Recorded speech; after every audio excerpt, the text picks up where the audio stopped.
देशाच्या राजकारणातून एक अत्यंत मोठी आणि खळबळजनक बातमी समोर येते। संसदेचं पावसाळी अधिवेशन तोंडावर आले आणि त्यापूर्वीच दिल्लीत हालचालींना वेग आलाय।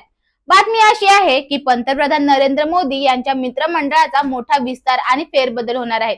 पण या सगळ्या गणितात महाराष्ट्राच्या वाट्याला काय येणार हा सर्वात मोठा प्रश्न आहे। कारण समोर आलेल्या माहितीनुसार आगामी विधानसभा निवडणुका डोळ्यासमोर ठेवून पंजाब आणि उत्तर प्रदेश सारख्या राज्यांना दिल्लीच्या गादीवर जास्त झुकतं माप मिळण्याची शक्यता आहे। तर महाराष्ट्राला मात्र या फेरबदलात डावललं जाऊ शकतं। दिल्लीच्या या नव्या राजकीय समीकरणांचा गेम काय आहे? राजकारण हे शेवटी निवडणुकांवर चालतं आणि भाजप यामध्ये सर्वात पुढे आहे। येत्या काही दिवसात पंजाब आणि उत्तर प्रदेशासारख्या मोठ्या राज्यांमध्ये विधानसभा निवडणुका पार पडणार आहेत। उत्तर प्रदेश तर दिल्लीचा रस्ता ठरवणारं राज्य मानलं जातं। त्यामुळे या निवडणुका जिंकण्यासाठी मोदी सरकार आपल्या मंत्रिमंडळात या राज्यांमधील चेहऱ्यांना जास्त स्थान देणार असल्याचं बोललं जातंय। पंजाबमध्ये स्वतःची पकड मजबूत करण्यासाठी आणि उत्तर प्रदेशातली सत्ता राखण्यासाठी तिथल्या स्थानिक खासदारांना मोठी मंत्रिपदे दिली जाऊ शकतात। पण प्रश्न हा पडतो की देशात सर्वाधिक महसूल देणाऱ्या आणि राजकीय दृष्ट्या अत्यंत महत्त्वाच्या असलेल्या महाराष्ट्राला मागे का ठेवलं जातंय? आता आपण महाराष्ट्राच्या परिस्थितीवर येऊया। महाराष्ट्रात सध्या राजकीय समीकरण रोज बदलत आहेत। महायुती असो वा महाविकास आघाडी, जगा वाटपावरून आणि सत्तेवरून आधीच प्रचंड रस्सीखेच सुरू आहे।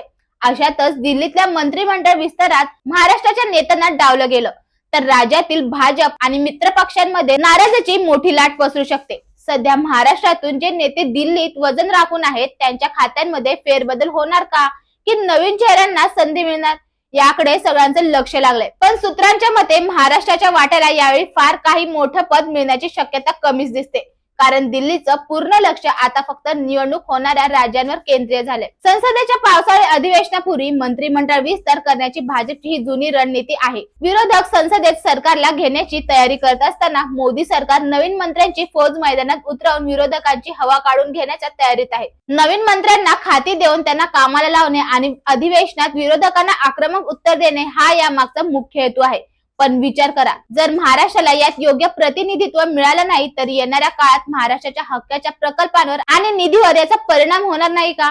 दिल्लीत राज्याचं वजन कमी झालं की राज्याचे प्रश्न मागे पडतात, हा इतिहास आहे। हा मोदी मंत्रिमंडळाचा विस्तार फक्त काही मंत्र्यांची अदलाबदल नाही तर हा आगामी निवडणुकांचा महाप्लॅन आहे।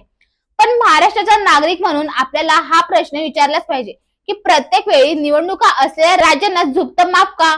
महाराष्ट्राच्या राजकीय ताकदीचा वापर फक्त जागा जिंकण्यासाठीच होणार की दिल्लीत हक्काचं स्थानही मिळणार? या संपूर्ण राजकीय घडामोडींवर आणि दिल्लीच्या या भूमिकेवर तुम्हाला काय वाटतं?